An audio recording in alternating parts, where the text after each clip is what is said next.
시한 보고 빨리 끝낼 수 있을 것 같습니다. 신분을 바꿨다. 차라리 딴 사람으로 죽는 게 더 나쁘지 않네. 어젯밤에 왜 나 쫓아왔어? 감시하는 거야? 나 그날 기억 안 나? 나 이거 그냥 김영란한테 보낼 거야. 무창의 아침 공기는 평소보다 더 서늘했습니다. 유리창 밖으로 희미한 안개가 들이쳤고 농막 안엔 싸늘한 정적이 감돌았습니다. 그때 부세미는 발끝에 닿은 뭔가의 감촉에 멈춰 섰습니다. 발 아래엔 부서진 플라스틱 조각들이 흩어져 있었습니다. 그녀는 허리를 숙여 조심스럽게 집어들었습니다. 익숙한 모양이었습니다.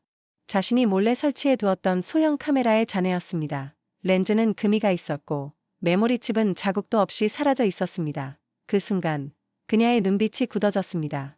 부세미는 천천히 고개를 들었습니다. 식탁 위에는 김소영이 느긋하게 앉아 있었고 손에는 텀블러가 들려 있었습니다. 김소영은 아무 일도 없었다는 듯 커피를 한 모금 마시며 웃었습니다. 왜 그래? 아침부터 그렇게 인상 쓰고. 부세미는 조각을 들고 물었습니다. 이게 뭐야, 엄마? 내 물건 건드렸어요. 김소영은 어깨를 으쓱하더니 피식 웃었습니다. 그 조그만 카메라 말이야? 밟아버렸지. 거슬리더라. 남의 사생활 훔쳐보는 게 내 버릇이냐? 그녀는 머리를 쓸어넘기며 창밖을 바라봤습니다. 역시 피는 못 속이네. 나도 그랬거든. 사람 감시하는 건 딱 내 체질이야. 부세미의 눈썹이 떨렸습니다. 엄마, 이제 그만해요. 나 더는 당신한테 휘둘리지 않아. 그녀의 말투에는 억눌러왔던 분노가 묻어났습니다. 하지만 김소영은 태연했습니다. 그 말, 예전에 내 아버지한테도 했었지. 이제 그만하세요. 아빠, 그때 내 표정, 딱 지금이었어. 부세미는 한 발 앞으로 다가섰습니다. 무슨 말이야, 그게. 무슨 말이긴. 그 사람도 내가 떠난 날부터 망가졌잖아. 김소영의 입꼬리가 살짝 올라갔습니다. 그 사람은 나 없인 아무것도 못했어. 결국 그렇게 된 것도 자기 탓이지. 그때 부세미의 손이 굳어졌습니다. 숨이 거칠게 섞였고 목소리가 낮게 떨렸습니다. 당신? 아빠 죽였어? 그녀는 그 말을 내뱉고도 믿을 수 없다는 듯 눈을 떴습니다. 김소영은 잠시 정적 속에서 부세미를 바라봤습니다. 그리고 피식, 또 웃었습니다. 세상 일은 다 그렇게 돌아가는 거야. 누가 누구를 살리고 또 죽이는지 알게 뭐야. 그녀는 텀블러를 탁자 위에 툭 내려놓았습니다. 모든 건 돈 때문이야. 언제나 그랬지. 그 말은 마치 오래된 자백처럼 무겁게 떨어졌습니다. 부세미는 고개를 떨궜다가 다시 천천히 들었습니다. 그녀의 눈동자엔 눈물이 맺혀 있었지만 그 속엔 분노도 함께 번졌습니다. 돈? 아빠가 그렇게 죽었는데 당신 입에서 그 말이 나와? 김소영은 대수롭지 않게 어깨를 으쓱했습니다. 감정이 밥 먹여줘? 세상은 내가 착하게 굴면 봐주는 줄 알아. 그녀는 자조 섞인 웃음을 흘리며 말했다. 그때도 똑같았어. 다들 나만 욕했지. 근데 결국 살아남은 건 나야. 부세미는 더는 참을 수 없었습니다. 탁자 위에 있던 카메라 조각을 꽉 쥐며 말했습니다. 엄마는 늘 그렇게 말해. 살아남았다고. 근데 그게 살아남은 거야? 아니면 다 죽이고 혼자 남은 거야? 김소영의 눈빛이 순간 흔들렸습니다. 입 닥쳐. 그만해. 싫어. 이제 내가 물을 거야. 아빠한테 무슨 짓 했어? 그녀는 가까이 다가가 김소영의 손에서 텀블러를 낚아챘습니다. 텀블러 속에서 미지근한 커피가 바닥으로 쏟아졌습니다. 그만 좀 해. 김소영이 소리쳤습니다. 그러나 부세미는 한 걸음도 물러서지 않았습니다. 이제 내가 당신을 감시할 거야. 숨지 못하게. 잠시 후 정적이 흘렀습니다. 김소영은 침착하게 머리칼을 정리하고 일어섰습니다. 내가 뭘 하든 상관없어. 어차피 넌 나 닮았어. 결국 나처럼 될 거야. 그 말은 저주처럼 느껴졌습니다. 부세미는 떨리는 손으로 카메라 조각을 버렸습니다. 그리고 차가운 목소리로 말했습니다. 아니, 난 당신처럼 안 될 거야. 절대로. 그녀의 등 뒤로 햇빛이 스며들었고 부서진 렌즈 위로 미세한 먼지가 반짝였습니다. 그 빛은 따뜻하지 않았습니다. 그날의 공기는 유난히 차가웠습니다. 며칠 뒤 무창마을에 갑작스럽게 공사가 시작되었습니다. 배수관을 새로 매립한다는 명목이었지만 마을 사람들은 이상하게 느꼈습니다. 평소라면 군청 공무원이 내려와 시공을 확인해야 했지만 이번엔 그 누구도 오지 않았습니다. 그저 낯선 인부들만 트럭에 실려 들어왔습니다. 그들 중 한 남자는 오래된 야구 모자를 눌러쓰고 있었습니다. 그의 시선은 땅보다 사람을 더 자주 훑고 있었습니다. 특히 무창 슈퍼 앞을 지날 때마다 그의 눈동자는 한 곳에 머물렀습니다. 그는 인부들과 함께 식탁에 앉아 점심을 먹었습니다. 해나 엄마의 슈퍼 앞. 비닐 천막 아래에서 김치찌개 냄새가 피어올랐습니다. 그는 숟가락을 든 채 조용히 휴대폰을 꺼내 들었습니다. 무창에 무사히 진입했습니다. 목표물 위치 확인. 짧은 문자가 전송되자마자 그의 입가엔 미묘한 긴장감이 떠돌았습니다. 그리고 그 문자는 곧 가선영의 손끝에 닿았습니다. 서울의 한 빌딩 옥상. 가선영은 검은 수트를 입은 채 유리난간에 비친 자신의 얼굴을 바라보고 있었습니다. 스마트폰 화면에 도착한 문자를 확인하자 입꼬리가 천천히 올라갔습니다. 유치원 교사 부세미로 숨어서 살고 있다니. 조용해서 좋겠네. 그녀는 나지막이 중얼거리며 손톱으로 유리 표면을 긁었습니다. 조용한 곳이 좋아. 비명이 더 잘 울리거든. 바람이 불어와 머리카락을 흩날렸습니다. 그녀는 웃고 있었지만 그 미소에는 온기가 전혀 없었습니다. 비서는 가선영에게 물었습니다. 김영란 바로 제거하라고 할까요? 가선영은 천천히 돌아섰습니다. 부세미요. 지금 그 여자의 이름은 부세미잖아요. 그녀는 시선을 치켜세우며 속삭였습니다. 김영란으로 있을 때는 처리할 게 많은데 부세미로 있으면 오히려 처리하기는 쉽겠네. 그녀의 말은 차가운 철의 소리처럼 떨어졌습니다. 그 시각 무창의 오후 부세미는 장을 보러 슈퍼 앞을 지나고 있었습니다. 그녀는 작은 바람결에 머리카락을 넘기다 문득 시선을 느꼈습니다. 식탁에 앉은 인부들 사이에서 한 남자가 모자를 깊게 눌러쓴 채 자신을 향해 고개를 숙인 상태로 보고 있었습니다. 눈빛은 무표정했지만 그 안엔 명확한 목적이 깃들어 있었습니다. 저 사람. 처음 보는 얼굴인데. 부세미는 발걸음을 멈추고 잠시 그를 바라봤습니다. 그는 아무렇지 않게 숟가락을 들어 밥을 먹기 시작했습니다. 하지만 부세미의 본능은 작게 경고를 보냈습니다. 가슴 한쪽이 싸늘하게 식어갔습니다. 그녀는 슈퍼 안으로 들어가며 해나 엄마에게 물었습니다. 이 근처 공사요. 군청에서 내려온 거예요? 글쎄, 나도 몰라. 아침부터 인부들이 들이닥쳤어. 밤에도 일할 거라네. 근데 말투가 서울 사람 같더라고. 부세미는 고개를 끄덕였지만 마음은 점점 불안해졌습니다. 해가 저물 무렵 무창의 골목은 고요했습니다. 공사 인부들은 철수했지만 야구모자를 쓴 남자는 여전히 남아 있었습니다. 그는 슈퍼 앞에 앉아 담배를 꺼내 물었습니다. 불빛이 그의 얼굴을 잠시 비추었고 거칠게 새긴 흉터가 드러났습니다. 그는 핸드폰에 온 문자를 확인했습니다. 내일 바로 실행해. 그날 밤. 부세미는 창문을 닫으려다 멀리서 번쩍이는 불빛을 봤습니다. 공사장이 아닌 곳에서 인부들이 무언가를 파고 있었습니다. 그녀는 불길한 예감을 느꼈습니다. 그곳엔 배수관이 아니라 누군가의 흔적을 묻기 위한 구덩이가 파이고 있었습니다. 그녀는 손끝으로 커튼을 닫으며 낮게 속삭였습니다. 누가 날 노리고 있는 거지. 그 시각 서울의 저녁은 유난히 적막했습니다. 가성그룹 본사 최상층 블라인드 사이로 붉은 노을이 비쳤고 가선영은 긴 회의 테이블 끝에 앉아 있었습니다. 경호 실장이 조심스럽게 말을 꺼냈습니다. 정신병원 CCTV에 가선우 부회장님과 이돈 변호사가 함께 있었습니다.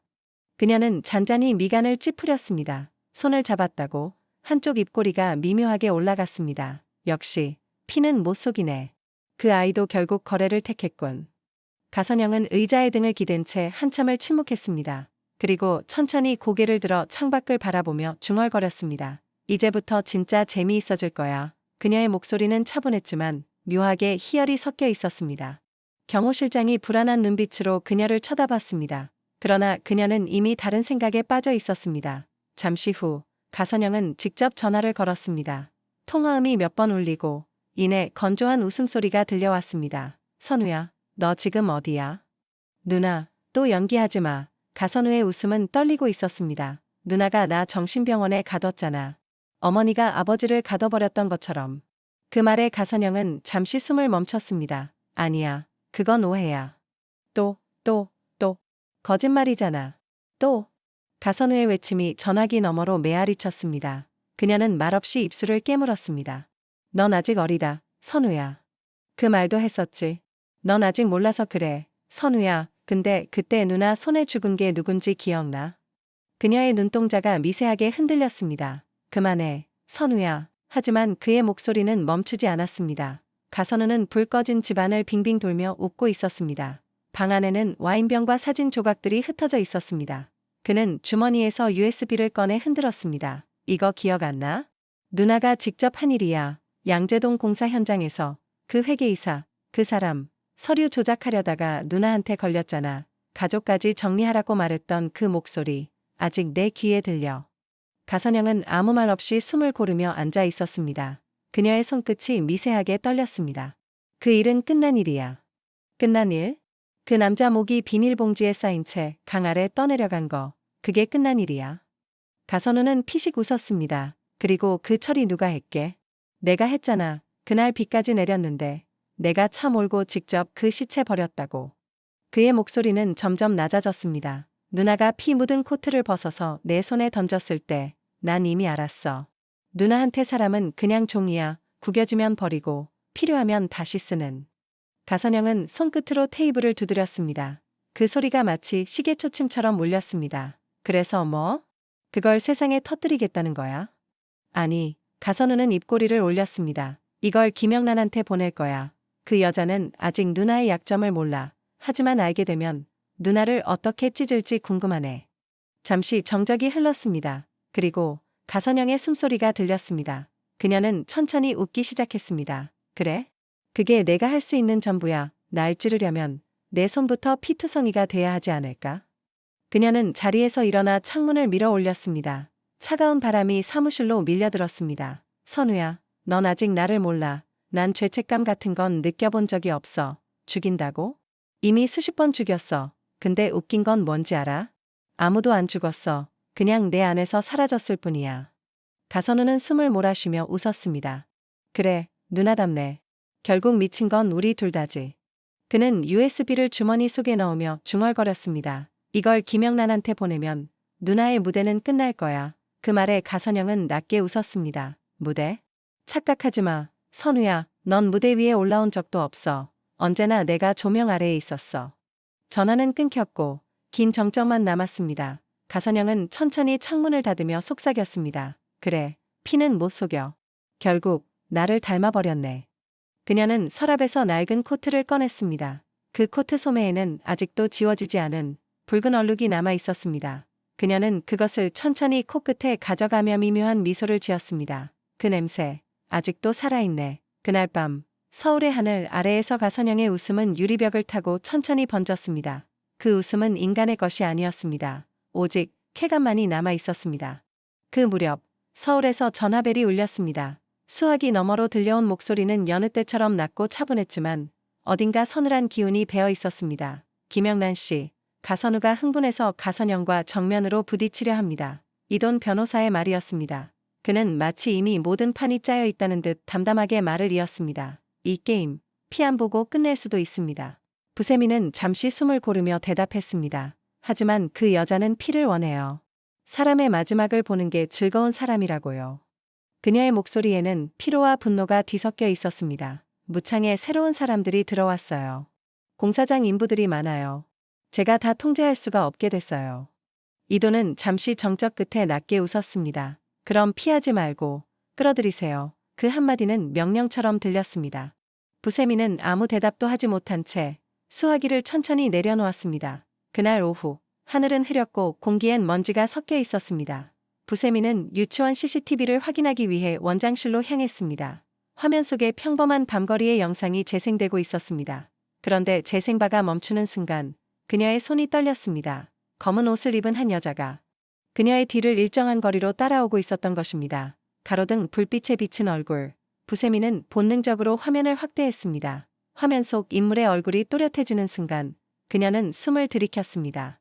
백혜지, 익숙한 얼굴이었지만 그 표정은 낯설 정도로 무표정했습니다. 부세미는 잠시 눈을 감았다가 떴습니다. 왜? 날 따라온 거야? 그녀는 자리에서 일어나 CCTV 화면을 꺼버렸습니다. 조용한 오후, 유치원 교실 문이 닫혔습니다. 아이들이 모두 집으로 돌아가고 햇빛만이 교실 바닥에 길게 드리워져 있었습니다. 부세미는 책상 위에 두 손을 올려놓고 말했습니다. 백혜지 씨, 할 말 있어요. 잠시 후 문이 열리고 백혜지가 들어왔습니다. 그녀는 여느 때처럼 미소를 지었지만 눈빛은 무겁게 가라앉아 있었습니다. 어젯밤에 왜 나 따라왔어? 부세미의 목소리는 낮고 단호했습니다. 감시하는 거야? 백혜지는 잠시 침묵하다가 고개를 살짝 기울였습니다. 감시라니, 내가? 그런 말 너무하다. 그녀는 천천히 걸어와 부세미 맞은편에 앉았습니다. 나는 친구가 위험해 보여서 지켜주려고 했지. 부세미는 짧게 한숨을 내쉬었습니다. 위험? 그건 내가 알아서 해. 그래? 그럼 내 친구는 누가 지켜줘? 백혜진은 눈을 들어 부세미를 바라봤습니다. 그 눈빛엔 원망도, 걱정도 섞여 있었습니다. 순간 공기가 묘하게 달라졌습니다. 부세미는 무심한 척 시선을 돌렸지만 그 말이 가슴 한가운데를 찔렀습니다. 내가 내 곁에 있어도 넌 늘 벽을 세워. 누가 내 뒤를 지켜주려고 해도 내가 다 밀어내잖아. 백혜진은 이어서 말했습니다. 내가 따라간 건 진심이야. 내가 혼자 어둠 속에서 뭘 감당하고 있는지 나도 알고 싶었어. 부세미는 백혜지를 바라보며 진지한 표정으로 얘기했습니다. 백혜지 씨, 이제부턴 진짜 조심해야 해. 누군가 우리 주변을 돌고 있어. 백혜지는 살짝 미소를 지었습니다. 걱정 마. 나 겁 많아도 친구 일엔 무서운 여자야. 그녀는 그렇게 말하며 손을 내밀었습니다. 부세미는 잠시 망설이다가 그 손을 잡았습니다. 짧은 악수였지만 그 안에는 서로에 대한 신뢰와 불안이 함께 담겨 있었습니다.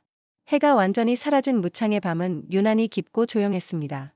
부세미는 휴대폰을 들여다보며 골목을 천천히 걸었습니다. 이돈 변호사에게서 온 마지막 문자가 화면 위에 남아 있었습니다. 움직이지 마세요.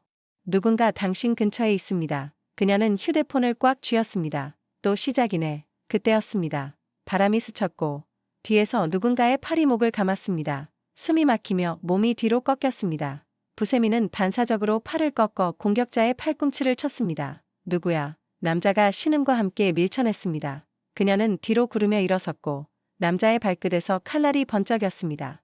보내셨나 보네. 가선영이. 부세미는 이를 악물고 말했습니다. 남자는 대답하지 않았습니다. 대신 무표정하게 몸을 낮추며 돌진했습니다. 칼이 허공을 그으며 스쳤고 부세미는 재빨리 몸을 옆으로 틀었습니다. 칼끝이 그녀의 옷깃을 살짝 베었습니다. 젠장. 그녀는 공격자의 손목을 잡아 비틀었습니다. 그러나 남자는 반대 손으로 그녀의 복부를 향해 주먹을 날렸습니다.